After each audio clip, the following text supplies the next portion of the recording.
probably do is have this as a podcast for the Patreon folks, and then we'll put together an extended video for the Patreon folks, and then a shorter video for the regular channel, is the way I'm thinking. And I think that's it. I got a ton of video footage I'm trying to sort through, but let's go through day by day. So we were in Chicago by like 8:30 Chicago time. Correct. Like checked into our hotel. Yeah, and we got that incredible room. And it had like windows on. It was so great. On the back wall and then one of the side walls.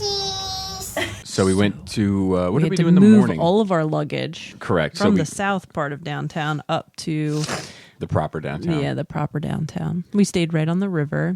It was also a nice view. It was a trash room, though. But yeah, it needed a little update. So we got all of our luggage down there, probably hopping trains and dragging our luggage across the city. And we had made our way to the con, pretty much. Yeah. We stood in this line. That was the longest line we probably stood in to get in. We finally got in. What was your first impressions of the show floor once we made in? I honestly never know what to expect from a con. Like, I always think they're all going to be different, even though they're always the same. Like, I thought it was huge. When I got to see characters and have fun, I loved it. Mm-hmm. I couldn't get enough of it. Another thing, when I walked in, I first thought this is going to be fun, and this is going to be a lot of walking.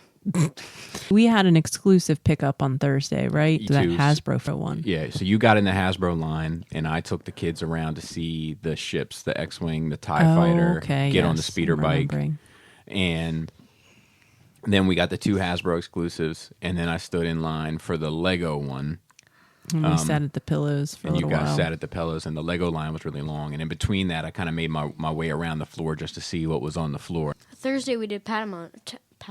Yeah, you did Padawan training. Padawan training. You guys both got certified as Jedi. Some of the bad guys, the Empire, were hiding in there. And I look over, it's like, those are the Sith. And then we kept trying to warn everybody. And they were like, shh. And this, I'm not even going to put out the company, but I talked to a company, and they are making some 1/6 stuff. I said, I haven't seen 1/6 stuff from you guys in a while. And they said, yeah, do you want some inside information? And I said, sure. And they said, at the beginning of the year, companies are allowed to bid on what scale figures they want to make. And then Lucasfilm approves certain companies for certain scales. Also, I talked to the people at Gentle Giant, and I've asked them, I was like, what has been going on? Why hasn't there been any stuff from you guys? I miss you guys' presence. And they said when they went defunct and got picked up by Diamond, Diamond had to redo all of their negotiations regarding licenses. And it just now got squared away. So they have 1/6 stuff coming of Solo Chewbacca and some other people. I can't remember. I think there was a clone or something. And they said they were pretty much knocking out all the designs that were already done prior to the buyout or the exchanging of hands, and then they're going to get working on new stuff. But he was very cool, and it was a very good conversation. They have a ton of designs that are like 90 to 100% done that they're just going to flood the market with over the next 2 years. Was Hot Toys there? No. Bondi was there, Lego was there, Funko was there, Kodo was there,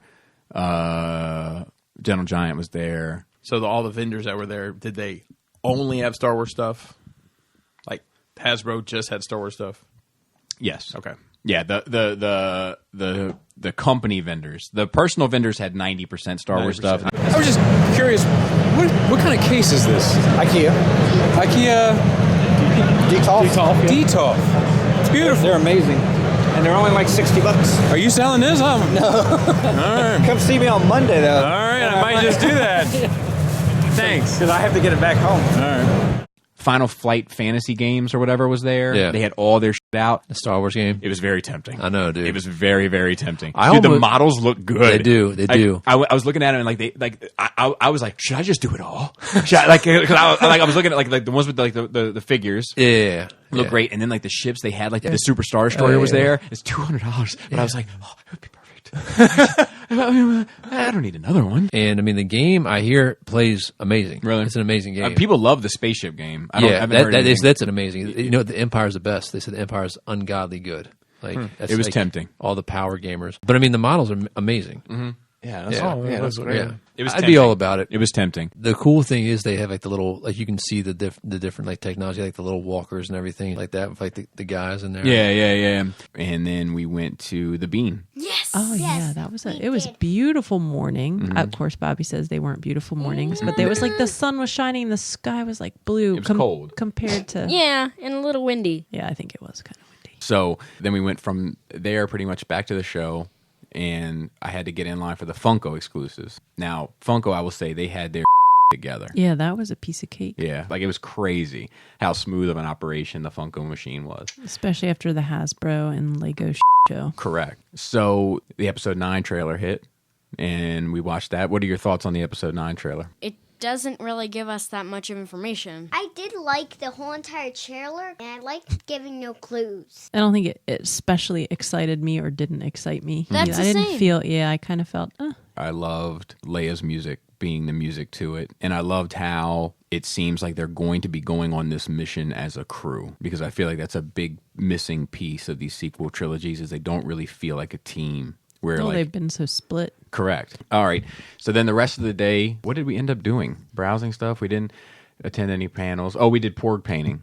Oh, yeah. Yep. It's like a kid's family activity, and he, Took it very serious. Yeah. And then I guess we just walked around some more, and we didn't really do much else. So then we had Saturday, and Saturday morning, I don't remember what we did. Saturday was probably the best con day. Oh, yeah. We did a lot of shopping Saturday. That's when we did a majority of shopping. And then you guys got in line to do the photo op, which was cool. That was probably my favorite part, was seeing them kind of like taken back by meeting the voice actors of 2 of their favorite characters from the... Was it weird to hear their voices? Like, or I could you honestly recognize thought they were them? different. Yes, actually. I did not recognize their voice. And I didn't recognize Ahsoka's. I I did recognized Rey. notice. That was probably my favorite moment of the con, was that part. And then we just pretty much... And then we just wandered. we just wandered. We had some wine in the afternoon. Yeah. You got lost. Oh, I had to call him from a stranger's phone. because the baby had your phone. And Baby had Watching my phone. that was great. We really got in the vibe that day. Had Yeah. good feelings. And Yeah. And then we went to that Italian restaurant for dinner. we did. That was delicious. We also, Saturday night, we didn't mention, we went to the Jedi battle. Oh, yeah, lightsaber Which battle. was at the Bean, and we met up with Calum there. It was something. One thing that was cool about it, though, was when initially it started with just 2 people dueling underneath the Bean. I loved that, but I couldn't see very much of it. And they all started humming the Star Wars music. Like the whole crowd was like humming Star Wars music together, which had a really good vibe. So on Sunday, It snowed. It snowed yeah, it all snowed day. Sunday. We did go in the Millennium Falcon. That was one of the first things we did. And you guys got in line for the Her Universe. Oh, yeah. And we kind of made it work. But the Millennium Falcon was very cool. Oh, yeah, for sure. And those are just fans that do that. And they get a booth and... But they were like a Belgium prop company or something, right? Yeah, but they don't make official stuff for Star Wars. It was cool because it was surprising. Like on one side of it was like the old trilogy, and then you walk through the tunnel and you come out into the Solo Falcon. It was a surprise to me. I didn't expect that. It was interesting, and because it was our last day, I got into the Galaxy's Edge thing at the end of the day, which was interesting. I think it's going to be great. It looks like it's going to be awesome. Like overhearing people talk about it, there's going to be droid factories and everything else. You can like go in and make. Oh, we did the droid thing. Yeah, we did that as well. That was really cool. The R2 builders, like they had like a little showroom. They had tons of different droids they built. Fan-built droids. Pretty much every droid. I mean, Gonks and R2 units out the ass, of course. K2SO. Choppers. K2SO, Chopper, BB-8. BB-8s, BB-8s. All of them are in there. Daddy calls BB... BB-98. BB-98 BB hate. And yeah, I mean, that was pretty much it.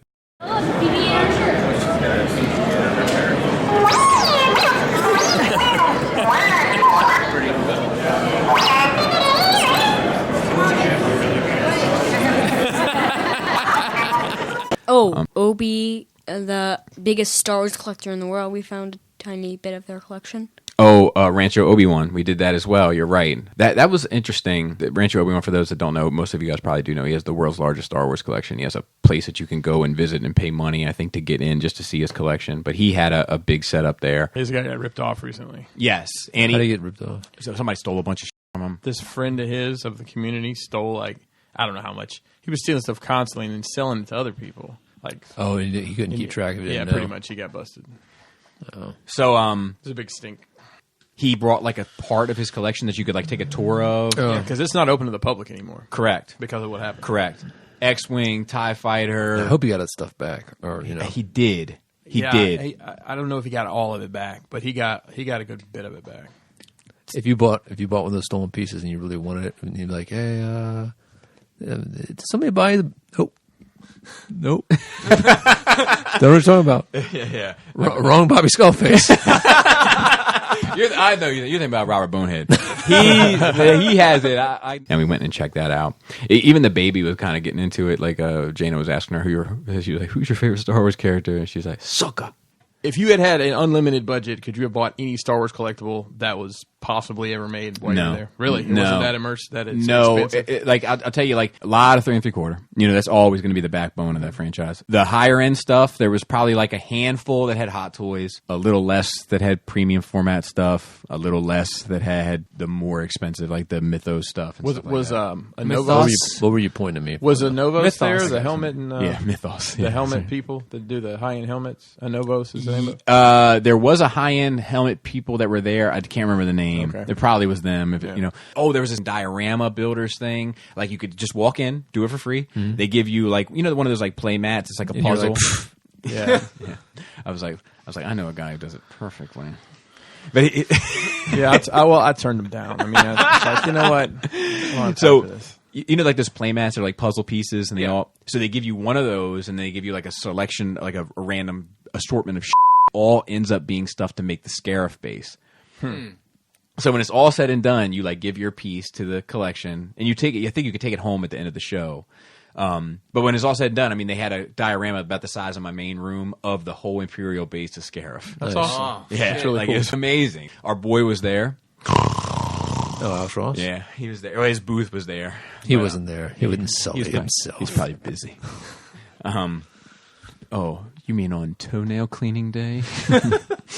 We'll see. Pretty much it. I mean, walking around getting a lot of pictures and all that kind of stuff, trying to wrap it up, and I caught a little bit of the Mandalorian panel because they kind of played it live on the main stage. It looks good though to me. Like it looks much better than I thought it was going to look. The one thing I did want to talk about is like both the kids, the older ones, started kind of getting into it by Sunday, which I enjoyed seeing. And Hey, you're loving this. Got one. Nice job. one other thing I wanted to talk about before we move on. Most of the cosplay and kind of general interest, it seemed, was not on the original trilogy. Mm-hmm. It was, I would say, mostly sequel trilogy or shows. Like a lot of Rebels, a lot of Clone Wars, a lot of the sequel trilogy, and then the prequel trilogy, and then the original trilogy. And I have to be honest, like, I think in my mind, expecting to see like the 501st there, I expected to see more costumes than I saw. I did too. Like I was but it's slightly so disappointed in large. it. Yeah, but I just feel like Like there was a two tubes that I never saw. he brings that up every time we talk about It's it. just another two tubes I couldn't collect is all it means to me. But I would have expected. Yeah, I would to have see expected more. But some more. I mean, more Rays and Kylos than you could shake a stick Oh yeah, at. more. And I was like, Ray was like, your jeans and a t-shirt person. Yeah, a lot of Hera's, Ahsoka's. Sabines, Ahsoka's. There were like one or two Sabines. No, there was a lot of No, Sabines. there was a good number of Sabines. There was a really good Phasma. She did a good really job. great Phasma. There were two Chewies. One Chewie was a kid on really high stilts. Yeah, the Yeah. Chewies and the Wampas were all like you usually would find them with their helmet off, just dripping. sweating because it was warm in there. Yeah. There was one Chewie that was carrying the 3PO on his C-3PO. back. Yeah. Hey, man, I know this might sound weird. One of my favorite things in the world to get is cosplayers smoking cigarettes. You mind if I get a picture? Absolutely. Let me put the hood up. And that was it. And that was the end of the show. We came back and had pizza one last time. I will say that it's the best convention I've ever been to. It was huge. Like we were still coming across things on our last day that we had no idea were even there. We got in the show store with a 20-minute wait, which is kind of unheard of. Too. The best con experience I've ever had, with Celebration 3 being second place. I highly recommend that you give it a shot if you're a Star Wars fan. Laura said the same, that it was her favorite con experience as well. Yes. Is yours it was as well? mine. What about you, Selena? Is this your favorite one you've been to? Yeah, but next year's probably gonna have more costumes. But thank you. And I think that'll do it. All right. Farewell. Thanks for listening. Thanks for watching. Till next time, take care.